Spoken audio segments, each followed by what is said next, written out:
This is obviously a very important issue, because Bob told me it was.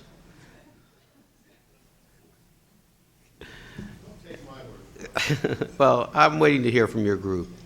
You know, they have more credibility than most. So, okay. So anyway, our next briefing is on the Save Right Whales Act, and let's hear all about it. Good morning, ladies and gentlemen. My name is Josh Cooper, and today I will be presenting this final briefing on the Save the Right Whales Act. Before I begin, I'd like to thank my team for all their hard work and dedication, and to Dr. Cook, our faculty advisor, for his guidance and support over the course of the project. So the photo you're looking at is of a female North Atlantic right whale and her calf. Sadly, this is likely the only calf that this female will give birth to over the course of her life. I hope that some of the underlying causes of this troubling trend will be made more apparent in the following slides.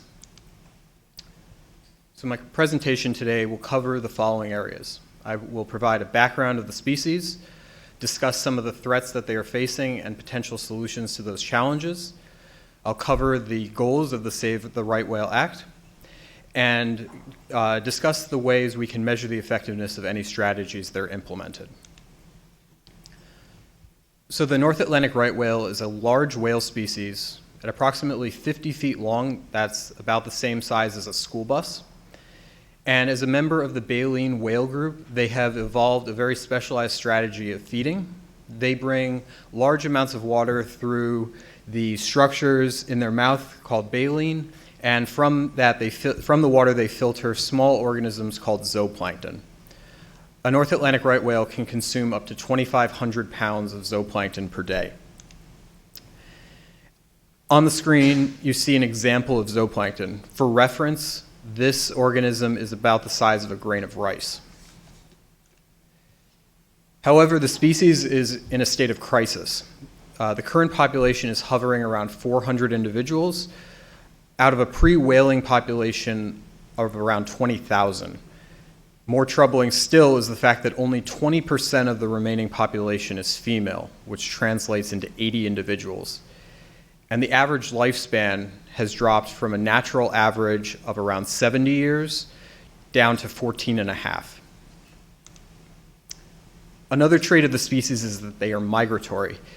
Females will migrate from the waters off the northeast coast of the United States, near Maine and Massachusetts, down to the southeastern waters off the coast of Florida and Georgia to give birth to and begin raising their calves, while the males remain in those northern waters throughout the year.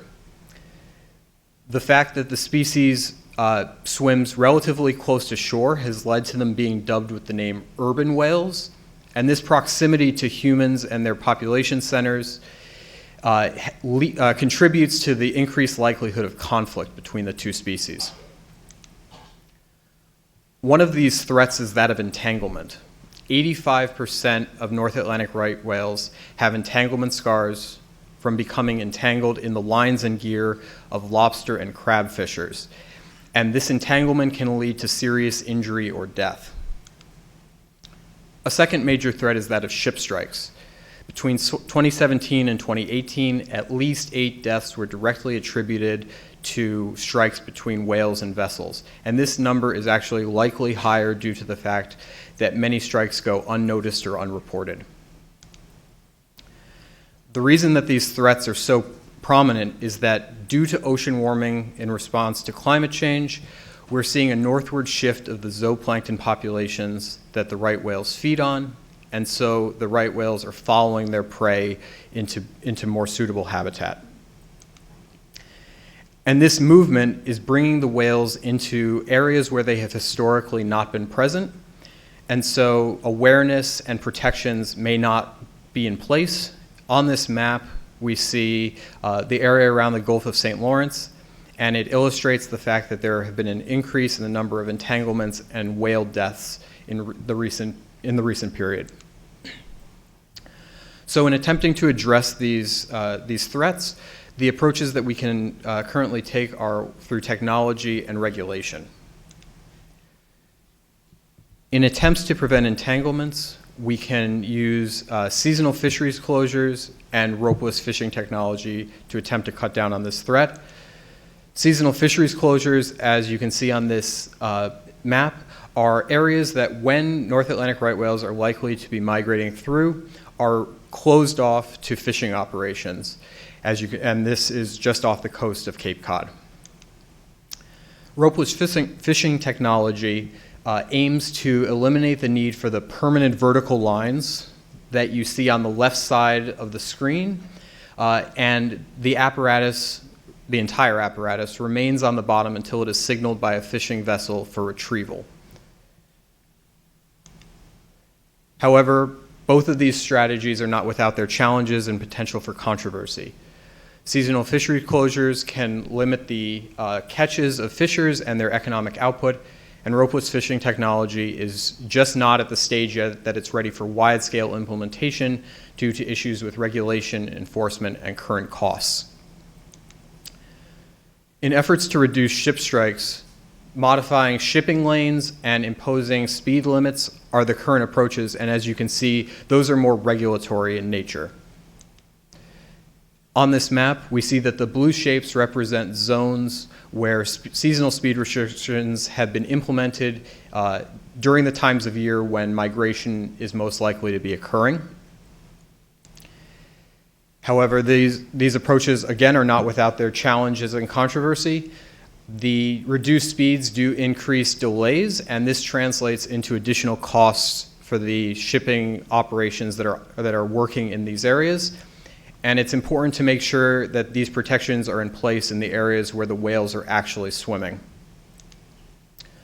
So the Save the Right Whale Act itself aims to create a grant funding program of $5 million a year for 10 years to fund organizations that are working to conserve and encourage the population growth of the species, and additionally would require U.S.-Canadian plankton surveys. These zooplankton surveys would aim to assess the distribution and abundance of the prey species that these whales feed on, and this is especially critical because the availability of food is heavily linked to the reproductive success of these whales. So in assessing the performance of this act, we would hope to see an increase in the population size, life expectancy, and birth rates of the species. Indirectly, we would hope to see a stabilization or greater availability of their food source and the conversion of any new knowledge that is gained through research directly into action that might help to increase the survivability of the species. The North Atlantic right whale is on the verge of extinction, and extinction is forever. So this act may provide a means of altering this outcome. However, it will be up to us to decide what course we take. Thank you.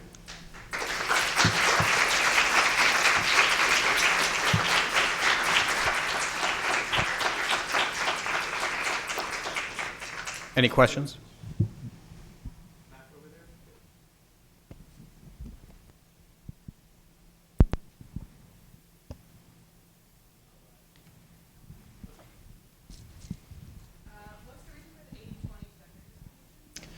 So because female right whales are the only sex that make that long migration down to their calving grounds, they have historically been far more likely to be the victim of entanglements and ship strikes as compared to the males, which typically have a much smaller geographic range.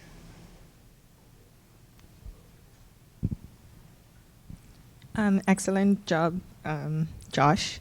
My question is, you said the key performance indicators were population size. What sort of population growth are you expecting for their recovery? So ideally, a stable population would be somewhere between 9 and the 20,000 whale population size that has been estimated for their pre-whaling numbers. Since the end of whaling and the implementation of some protections, there has been a growth in the population, but it's just been far too small to guarantee the survival of the species.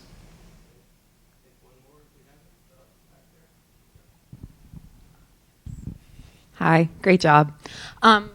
Just wondering if there's an analogous whale species that conservation efforts like this have worked on to restore their population, if you know of one. I'm not sure specifically, and I can certainly get back to you on that. However, the comparison that's often made with the North Atlantic right whale is the southern right whale, and partially due to the more limited land area in the southern hemisphere, those whales have generally survived have survived better